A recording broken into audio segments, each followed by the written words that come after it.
નમસ્કાર મિત્રો, એજ્યુકેશન ચેનલમાં આપ સૌનું હાર્દિક સ્વાગત છે. આપણી ચેનલ પર જો નવા હો તો ચેનલને સબસ્ક્રાઇબ કરી લેજો, જેથી તમને ટેટ સરકારી ભરતી અને સરકારી પરીક્ષાઓને લગતી નવી અપડેટ મળતી રહે. જો આપણી ટેલિગ્રામ ચેનલ પર જોઈન ન થયા તો ત્યાં થઈ જજો. વિડીયોની જે લિંક મૂકેલ છે ત્યાં પણ તમને શિક્ષણને લગતી ઘણી માહિતી મળી રહેશે. કચ્છ ભરતી ધોરણ 1 થી 5 માટે PML જાહેર કરવામાં આવેલું છે. 5,800ની આસપાસ ફોર્મ ભરાયેલા હતા.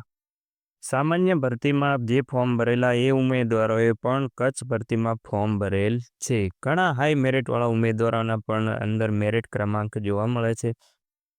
ઘણા ઉમેદવારો નીચા મેરિટવાળા છે, જેઓ ચિંતામાં છે કે આટલા બધા મેરિટવાળા ઉમેદવારો આ ભરતીમાં પણ રહેલા છે તો આપણો વારો આવી શકશે નહીં. પણ એવું નથી મિત્રો. સામાન્ય ભરતીમાં લાગી ગયા છે એ ઉમેદવારો કચ્છ ભરતીમાં આવવાના નથી. એટલે કચ્છ ભરતીનો પ્રથમ રાઉન્ડ મોસ્ટ ઓફ જગ્યાઓ ખાલી રહેશે ને ઉમેદવારો ગેરહાજર રહેશે. તમને બીજા રાઉન્ડમાં જ ખબર પડશે કે હવે મેરિટ નીચું જઈ રહ્યું છે.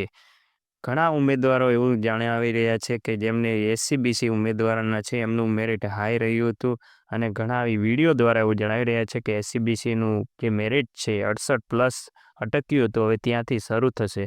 પણ મિત્રો, હું તમને જણાવી દઉં, મારા કોન્ટેક્ટમાં એવા 2-3 ઉમેદવાર છે જેમને SCBC કેટેગરી હતી ને તેઓ જનરલમાં લાગી ગયા છે. 67થી નીચે એ લોકોનું મેરિટ હતું. આવા ઘણા ઉમેદવારો છે જે જનરલમાં લાગી ગયેલા છે, જેમની ઉંમર 33 વર્ષથી ઓછી ને 90+ માર્ક હતા.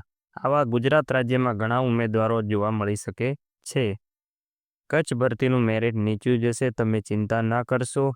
થોડા દિવસોની અંદર તમને આ વાતનો પણ ખ્યાલ આવી જશે. આજના વિડીયોમાં બસ આટલું. મળીશું નેક્સ્ટ વિડીયોમાં.